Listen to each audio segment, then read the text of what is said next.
nos surta aqui como sindicato, como líder sindical, para começar a expressão de nos descontento para hecho de maneira que nós vamos tratar dentro do processo aqui para começar. Sim, na medida que como sindicato na nossa pedi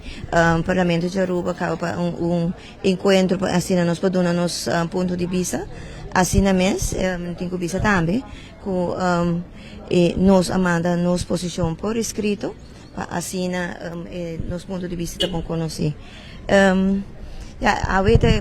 praticamente está começo nós lo sigue naturalmente que luta aqui na nos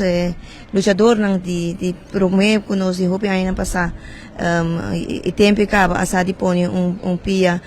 hope duro hope pisar para mostrar que o direito de povo para decidir seu próprio destino é direito de princípio fundamental para qual nós queremos dizer também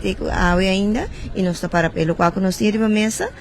está em linha recta contra a luta de nos grandes na dia tempo lá. Esta cena que se vai back contigo na história botar back e tempo aí na governo de Aruba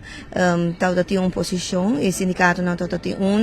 tá e é hora que a bem expressão unida de voz do povo botar haya hora que luta a abrir de solo de inventar povo sostener isso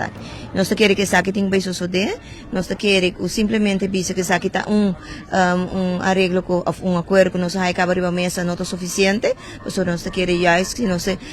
não tá indicar que a posição que bota toma se como governante bota sente que tá uma posição que não tá correta para o país Aruba tá tempo para tomar ação na je e trazer o caminho necessário pero em todo caso o voz do povo me se vai escutar e me querer na final tá o desejo do povo te local com nós tur tem que parar bem desejo e nós espera que a comunidade também toma consciência de que tá fácil bisa que